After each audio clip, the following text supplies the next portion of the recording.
National convention kicks off today, and as the article headlines, it's 2 days after former President Donald Trump survived an assassination attempt on his life. The convention starts today in Milwaukee, Wisconsin.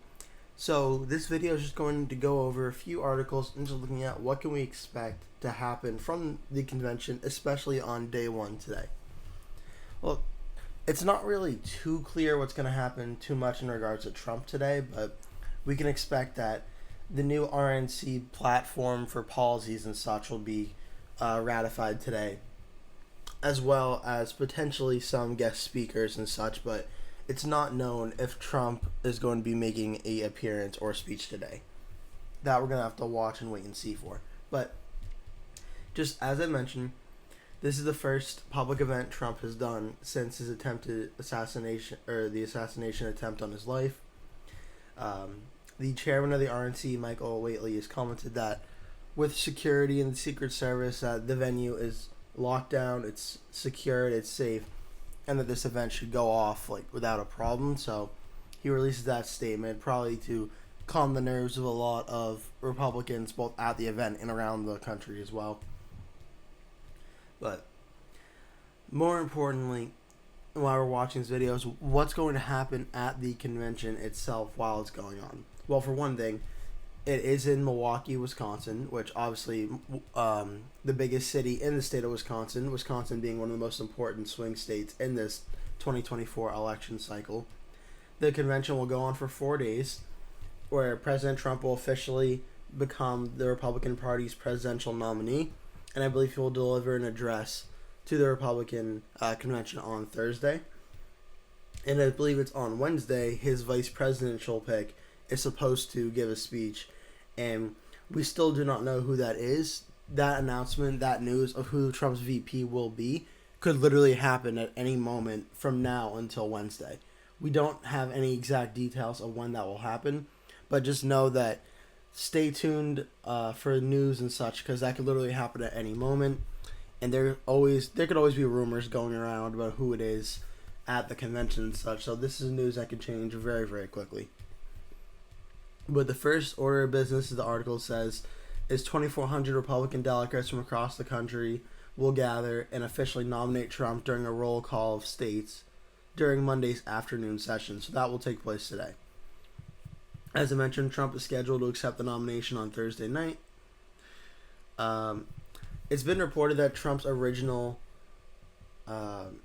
Trump's speech may be altered since what he previously had prior to the assassination attempt, but he and his campaign has insisted that he didn't want any other of the speeches to be altered because of it. He wanted it to be kind of as planned and as it was going to be.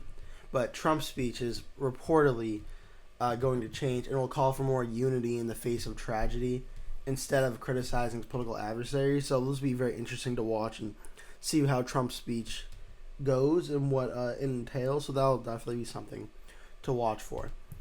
Jason Miller, senior Trump campaign advisor, said that Trump was dictating to us some additional things he wants in his speech as he looks at Thursday, and I think the tone is really going to impress people. He knows that this is a key moment, and he is the only one who can step up and lead in this time, and this country is desperate for leadership. So, very interested to see what that means and how the speech is going to go on Thursday. I expect more of a unified and appeal to the entire country speech than maybe we haven't seen from Trump as much in the past. Definitely something to watch for and to keep an eye on now. And Trump, in an interview on Sunday with the Washington Examiner, even said that it's honestly going to be a whole different speech now. It is a chance to bring the country together, and I was given that chance. So definitely this is going to be perhaps a different Trump that we're used to seeing speak on Thursday. Obviously, the convention is kind of seen as a way to reunite the party and energize delegates and activists ahead of the final stretch of the campaign and Trump's 2024 election rematch with Biden. This isn't really too new, as the conventions are often seen as a way of kind of formally nominating the winning candidate from the primary, but also kind of getting a little bit of a momentum boost. In the polling, usually there was something called the post-convention bump, where after the convention the candidate's nominated, a lot of the undecided vote would go up a few points in favor of the candidate. I'm not sure if that happened too much in 2020 and won't happen too much in 2024 since both candidates have already been president and are already well known. I'm not sure if that'll happen so much this cycle, but usually for first time candidates who are not as well known, people see them speak at the convention for the first time and that they kind of support them and their numbers go up a little bit. Usually it goes back down before the debate, but sometimes it does, sometimes it doesn't. But I'm not sure how much of a role that will have this time around. But some other relatively breaking news that happened yesterday but kind of got lost in all the media attention with Trump, obviously, is that both of his Republican primary rivals, the top ones, Ron DeSantis was mentioned that he will be giving a speech at the RNC convention after previously being denied. And now former South Carolina Governor Nikki Haley, who was also previously denied from having a chance to speak at the convention, will address the convention on Tuesday. And so Haley was obviously engaged in a very tough primary with Trump from late January through early March when she ended her White House bid. But again, she was not originally invited to be at the convention.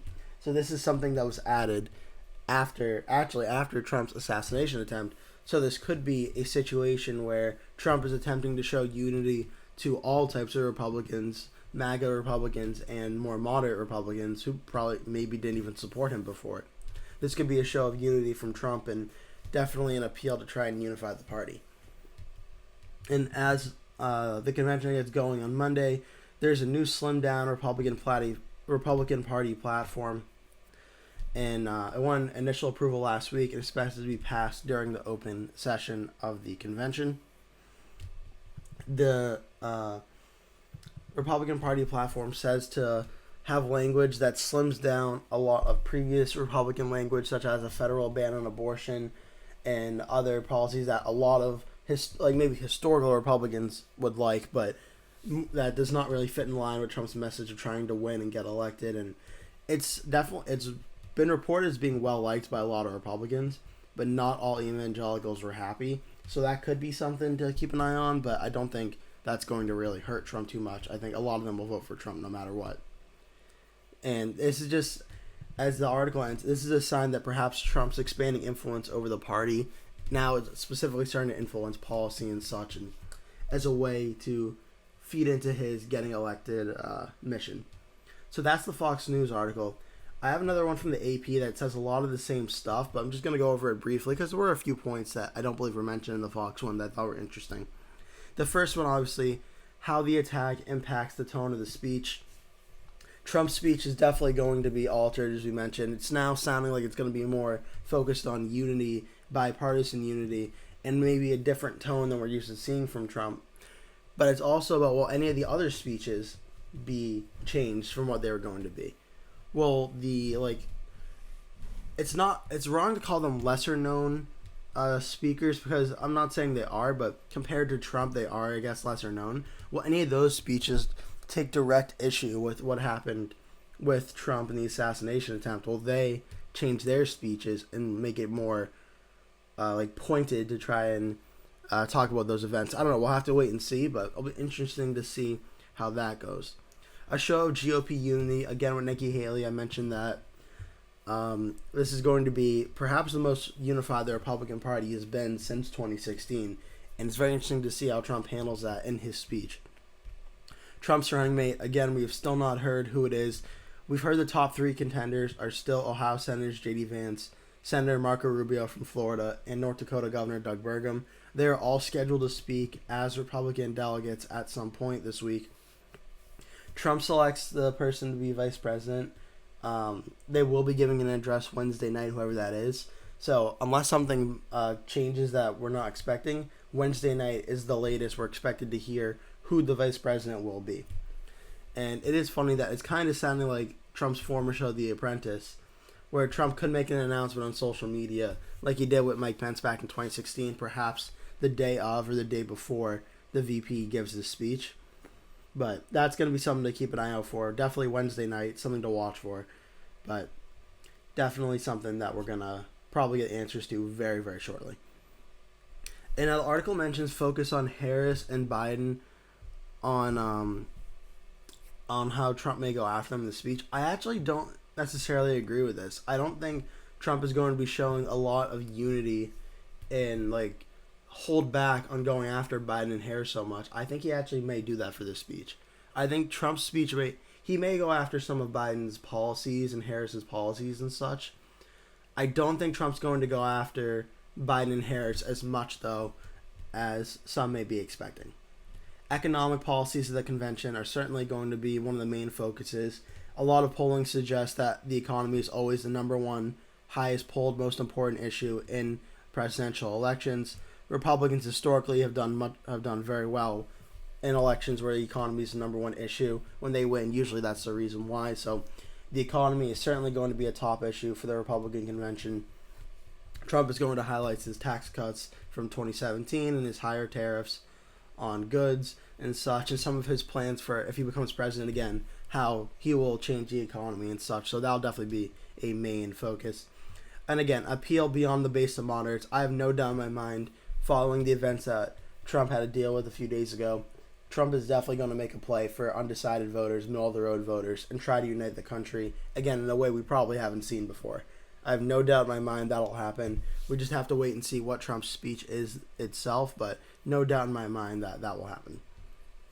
And the article concludes with saying that Biden will get back to counter-programming, going after Trump and such. I'm interested to see how it goes, because Biden is going to give a speech in Nevada today and Monday, and it's going to try and contrast the Republican National Convention. I'm interested to see how Biden handles this, because if Biden uses a lot of the same rhetoric he was saying to Trump before the assassination attempt, that could look really harsh and really not a good look for Biden, especially if Trump on Thursday preaches unity and uniting of the country and doesn't attack Biden too much. If Biden uses the same terms and such he's been using, that could definitely look bad for Biden. If Biden kind of adjusts it and sticks with his White House addresses he's given the past few days, then I think that would be a little bit more acceptable. But again, this is all stuff we'll have to wait and see. The only things we know for sure is the convention starts today, Monday, and it goes through Thursday.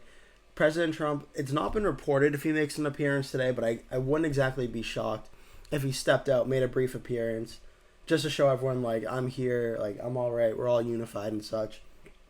But we know that Trump will be speaking on Thursday. The vice presidential pick of Trump will likely be speaking Wednesday night, and we'll have to wait and see how that goes, but that's pretty much all we know at this time.